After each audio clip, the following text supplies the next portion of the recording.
Assalamualaikum warahmatullahi wabarakatuh. Saya Yohana Widya Putri dengan NIM 191361183. Di sini saya akan mempresentasikan materi mata kuliah Geografi Regional Indonesia tentang Geografi Sumatera Barat. Yang pertama yaitu Administrasi Sumatera Barat.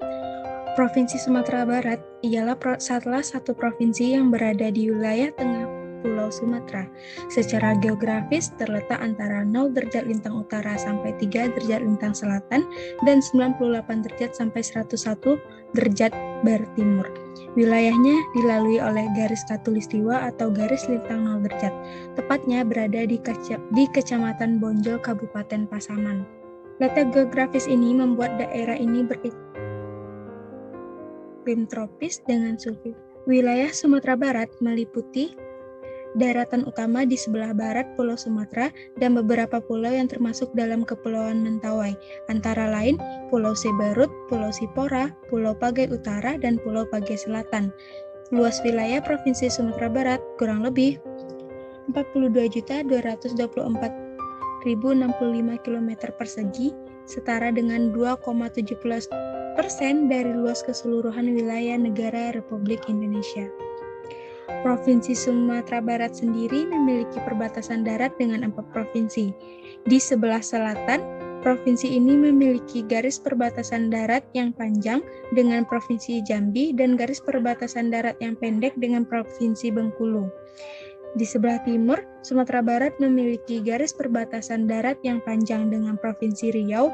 Di sebelah utara berbatasan dengan Sumatera Utara, sedangkan garis pantai terdapat di sisi barat, yaitu berbatasan dengan Samudra Indonesia. Di Provinsi Sumatera Barat terdapat 12 daerah dan 7 daerah kota. 12 daerah kabupaten tersebut sudah termasuk daerah baru hasil pemekaran tahun 2004, yaitu Kabupaten Pasaman Barat, Kabupaten Solok Selatan, dan Kabupaten Damasraya. Selanjutnya ialah topografi dan iklim di Sumatera Barat. Wilayah Provinsi Sumatera Barat mempunyai topografi mulai dari daratan rendah pada daerah pesisir pantai dan bergelombang berbukit-bukit yang membentang pada gugusan bukit barisan dengan ketinggian permukaan daerah Sumatera Barat mulai dari 2 meter sampai dengan 2.330 meter di permukaan laut. Pada umumnya, bagian tengah Sumatera Barat terbentang bukit barisan dengan topografi relatif curam, sedangkan bagian barat dan timurnya posisinya relatif datar dan landai. Topografi wilayah Sumatera Barat yang relatif curam ditemui di Kabupaten Solok, lalu Agam, tanah datar. Topografi yang landai ditemui di Kabupaten 50 Kota dan Sawah Lunto Sijunjuk, sedangkan topografi yang relatif datar ditemui di Kabupaten Padang Pariaman, pesisir selatan, dan Kabupaten Pasaman. Dilihat dari posisi letak Provinsi Sumatera Barat yang mempunyai iklim tropis basah dengan kisaran suhu udara antara 22,6 derajat Celcius sampai dengan 31,5 derajat Celcius, di mana tidak terdapat perbedaan mencolok antara musim hujan dengan musim kemarau, dengan curah hujan cukup tinggi yaitunya 119 mm sampai dengan 690 mm per bulannya. Sedangkan curah hujan terendah terdapat pada bulan Mei sampai dengan Agustus dengan curah hujan 53 mm sampai dengan 564 mm per bulannya. Poin selanjutnya yaitu morfologi Sumatera Barat. Provinsi Sumatera Barat sendiri dapat dibagi ke dalam 3 satuan ruang morfologi, yaitu yang pertama ada morfologi dataran. Daerah dengan morfologi dataran terdapat pada wilayah bagian barat dengan ketinggian antara 0 sampai 50 meter di atas permukaan laut, meliputi bagian dari Kabupaten Pasaman Barat, Kabupaten Agam, Kabupaten Padang Pariaman, Kabupaten Pesisir Selatan, Kabupaten Kepulauan Mentawai, dan Kota Padang. Yang kedua, yaitunya morfologi bergelombang. Daerah bagian tengah dengan ketinggian antara 50 sampai 100 meter di atas permukaan laut yang meliputi bagian dari Kabupaten Solok Selatan, Kabupaten Tanah Datar, Kota Padang Panjang, Kabupaten Agam, dan Kabupaten Pasaman Barat. Yang terakhir yaitu morfologi perbukitan, yang mana daerah bagian timur dengan ketinggian antara 100 sampai dengan 500 meter di atas permukaan laut meliputi bagian dari Kota Sawalunto, Kabupaten Sawah Lunto Sejunjung, Darmasraya, Kota Bukit Tinggi, Kabupaten 50 Kota, dan Kabupaten Tanah Datar yang sebagian Agam, sebagian Pasaman, dan Kabupaten Solok Selatan. Selanjutnya ada sungai, gunung, dan danau di Sumatera Barat. Di provinsi ini berhulu sejumlah sungai besar yang bermuara ke pantai timur Sumatera seperti Sungai Batanghari, Sungai Siak, Sungai Indragiri, dan Sungai Kampar. Sementara sungai-sungai yang bermuara ke pesisir barat adalah ada Sungai Batang Anai, Sungai Batang Arau, dan Sungai Batang Tarusan. Sementara itu, terdapat 29 gunung yang tersebar di 7 kabupaten dan kota Sumatera Barat. Di antaranya ada Gunung Singgalang, Gunung Talang, Gunung Talamau. Selanjutnya itu ada danau, di mana danau terluas di provinsi ini yaitunya Danau Singkara, yang terdapat di Kabupaten Solok dan Kabupaten Tanah Datar. Lalu ada Danau Maninjau di Kabupaten Agam, serta ada danau lainnya yaitu Danau Talang dan Danau Kembar di Solo. Danau Kembar, danau atas bawah. Poin selanjutnya yaitu fauna dan flora di Sumatera Barat. Yang pertama ada fauna di Sumatera Barat. Di antaranya satu ada tohtor Sumatera. Tohtor Sumatera ini termasuk dalam 18 burung paling langka di Indonesia. Populasinya tidak mencapai 300 ekor. Burung pemalu ini berukuran tubuh mencapai 60 cm, kaki dan paruhnya berwarna hijau dengan warna bulu dominan hitam. Yang kedua ada burung ciung mungkal Sumatera. Burung ini berukuran 28 cm yang dominan hitam dengan garis biru muda. Spesies endemik yang hanya terdapat di Sumatera ini, habitat alaminya yaitu di Gunung Senggalang dan Gunung Kerinci. Selanjutnya ada ajak, yaitunya anjing asli Nusantara yang terdapat di Pulau Sumatera dan Jawa, mendiami kawasan pegunungan dan hutan. Ajak tidak sama dengan serigala. Anjing ini berperawakan sedang dan berwarna coklat kemerahan, hidup berkelompok dari 5 hingga 12 ekor. Selanjutnya ada sikatan biru muda, burung pemakan serangga dan berhabitat di hutan subtropik dan tropik yang lembab. Ukuran tubuhnya berkisar antara 16 cm dengan warna bulu dominan biru virus terang. Burung ini adalah logo dari Twitter dan terdapat di Sumatera, Kalimantan, dan Jawa. Selanjutnya ada bajing terbang. Hewan ini terbang dengan cara melompat dari pohon ke pohon lainnya, didukung dengan selaput yang menghubungkan tangan, kaki, dan ekornya. Bajing terbang termasuk hewan nokturnal dan dapat menjadi hama di perkebunan. Yang keenam ada lincang, yang mana hewan ini berbentuk seperti kucing hutan, yang agak lebih panjang dan kepalanya lebih besar. Hewan nokturnal ini memiliki ciri-ciri tubuh kekuningan dengan belang hitam yang bervariasi antar spesies. Yang ketujuh ada kipasan mutiara dengan panjang 18 cm, dadanya abu-abu dengan bintik-bintik khas seperti mutiara. Suka mengembangkan ekornya dan dapat dijumpai di hutan perbukitan hingga 1200 mdpl. Selanjutnya ada tepus emas. Panjang tubuh tepus emas yaitu 10 cm dengan bulu dominan berwarna zaitun kekuningan. Hidup dalam kelompok kecil dan sering berbaur dengan spesies lain. Habitatnya yaitu di hutan perbukitan dan pergunungan dengan ketinggian 800 sampai 3000 meter. Terakhir, fauna di Sumatera Barat yaitunya kuau raja, yang mana burung ini merupakan famili dari Colochnidae yang merupakan salah satu burung asli Pulau Sumatera. Dengan ciri khas, burung berukuran besar ialah penjantannya yang memiliki bulu ekor yang panjang dan indah dengan motif bulatan-bulatan berwarna cerah dan berbintik keabu-abuan. Selanjutnya, flora yang ada di Sumatera Barat. Yang pertama ada rotan manau dengan tinggi 100 meter dan tumbuh di perbukitan hutan meranti dengan ketinggian 50-1000 meter di Sumatera dan Kalimantan Selatan. Yang kedua ada bulu apo dengan tinggi 20 meter. Di bulunya hijau kekuningan, tumbuh di tanah Kempung Barat dengan lapisan humus, hanya terdapat di Sumatera Barat dan Utara. Yang ketiga ada Colochnidae buenemer, yang mana anggrek epiphyt yang tumbuh di pegunungan dengan ketinggian 2350 sampai dengan 2500 meter di Sumatera Barat. Yang keempat ada andalas dengan tinggi 40 meter, cabang pohonnya mencapai 15 meter, bentuk daunnya seperti daun Mumbai, buahnya bergerombol merah dan banyak tumbuh di Sumatera Barat serta Jawa Barat. Terakhir yaitu ada Rafflesia, yang mana sering juga kita kenal sebagai bunga parasit yang ditemukan di hutan Indonesia oleh Thomas Stanford Raffles. Diameter bunga ini yaitunya 100 cm dengan berat 10 kg. Bunganya tampak dan berbau seperti daging yang membusuk, karena itulah ia sering disebut dengan bunga bangkai atau bunga daging. Selanjutnya yaitunya adat istiadat yang ada di Sumatera Barat. Yang pertama, seperti kita ketahui ada makan bajamba, yang mana sebutan lainnya yaitu makan barapa, yang merupakan tradisi makan dengan cara bersama di sebuah tempat dan dilakukan pada hari besar agama Islam, upacara adat atau acara-acara penting lainnya.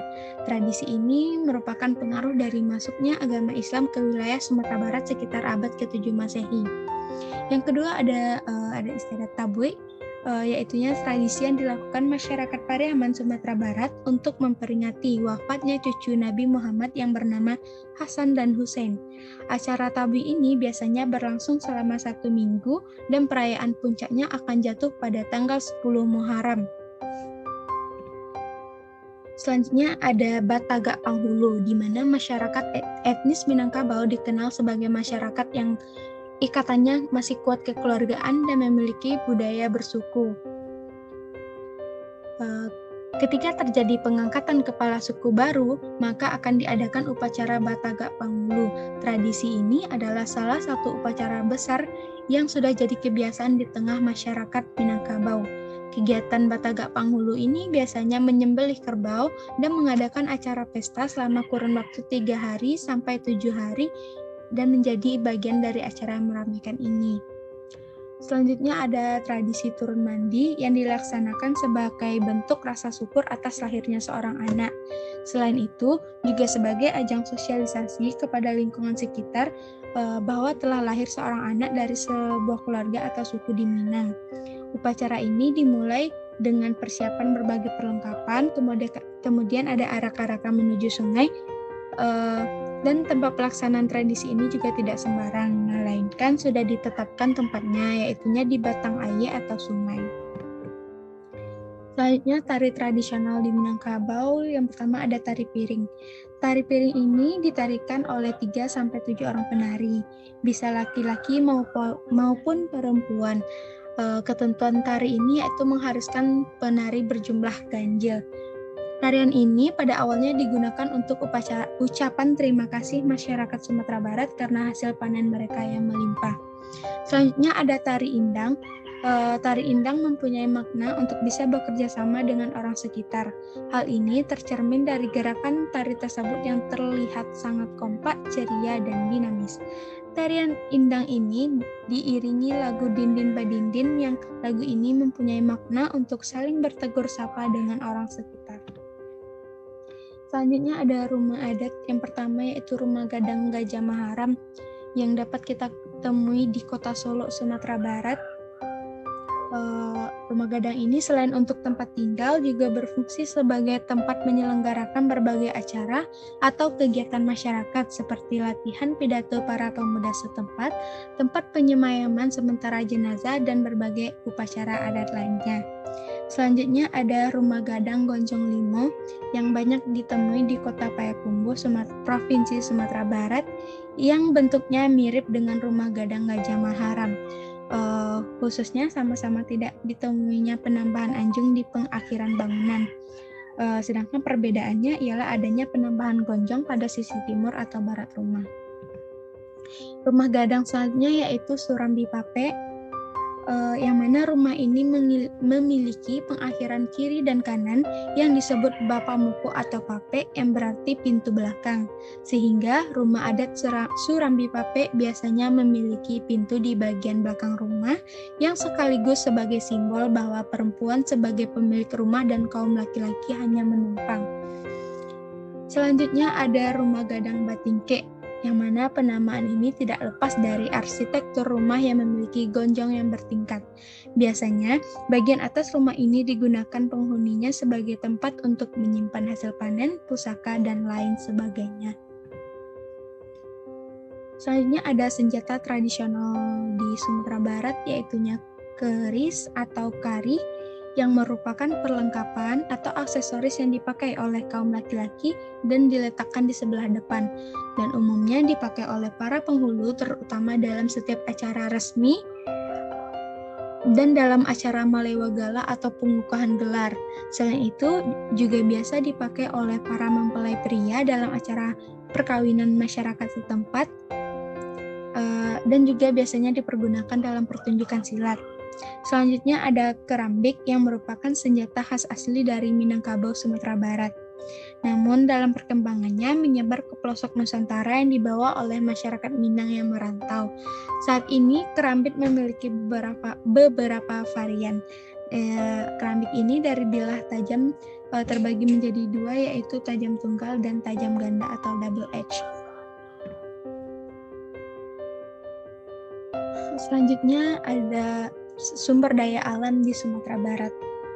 Sumber daya alam yang ada di Sumatera Barat ada berupa batu bara, batu besi, batu galana hitam, seng, mengan, emas, batu kapur atau semen, kelapa sawit, kakao, gambir, dan hasil perikanan. Nelayan pun dapat menangkap beragam jenis ikan di kawasan ini. Ada ikan kerapu, udang, rumput laut, kepiting, dan mutiara yang merupakan hasil perikanan laut andalan. Serta daerah pesisir pantai terutama kawasan kepulauan juga menghasilkan banyak sumber daya alam. Tak hanya itu, di daerah perbukitan serta pegunungan juga terdapat perkebunan karet, cengkeh, dan lada. Dan kawasan pegunungan juga biasanya ditutupi oleh hutan yang menghasilkan kayu. Juga perairan Danau Singkarak dan Meninjau telah lama dimanfaatkan sebagai pembangkit listrik tenaga air, yang mana sumber air ini juga memiliki potensi besar untuk diolah dan dikemas menjadi air mineral. Pendidikan di Sumatera Barat. Setelah masa kemerdekaan di Sumatera Barat juga banyak didirikan universitas dan sekolah tinggi. Bermula dari adanya Universitas Andalas pada tahun 1955 dan diikuti dengan adanya UIN Imam Bonjol Padang, Universitas Negeri Padang, IPDN Bukit Tinggi, dan beberapa universitas swasta yang terbuka di Sumatera Barat. Antara lain ada Universitas Bung Hatta, serta Universitas Muhammadiyah Sumatera Barat. Pada tahun 2006, angka melek huruf Latin di provinsi ini sudah mencapai 96,35%, yang mana angka partisipasi sekolah anak untuk usia 19-24 tahun atau yang mengambil jenjang perguruan tinggi mencapai 27,8%. Angka ini berada di atas rata-rata nasional yang hanya sebesar 16,13%. Perekonomian di Sumatera Barat. Secara bertahap, perekonomian Sumatera Barat mulai bergerak positif setelah mengalami tekanan akibat dampak gempa bumi pada tahun 2019 yang melanda Provinsi Sumatera Barat. Dampak bencana ini dapat dilihat pada triwulan 4 2009 di mana pertumbuhan ekonomi hanya mencapai 0,90%. Namun saat ini perekonomian Sumatera Barat telah membaik dengan tingkat pertumbuhan di atas rata-rata nasional. Pada tahun 2012, ekonomi Sumatera Barat tumbuh sebesar 6,35%, yang lebih baik dibandingkan tahun sebelumnya yang hanya 6,25%. Serta pada triwulan 1 2013, perekonomian Sumatera Barat juga telah tumbuh mencapai 7,3%. Tingginya pertumbuhan ekonomi Sumatera Barat dalam 3 tahun terakhir telah menurunkan tingkat kemiskinan di provinsi ini dari 8,99% pada tahun 2011 menjadi 8% di tahun 2012. Untuk pendapatan domestik regional bruto pun pada tahun 2012 provinsi ini telah memiliki pendapatan domestik regional bruto mencapai 110,104 triliun dengan PDRB per kapita sebesar 22,41 juta. Baiklah, hanya itu yang dapat saya sampaikan. Terlebih dan terkurang saya mohon maaf. Saya akhiri dengan Assalamualaikum warahmatullahi wabarakatuh.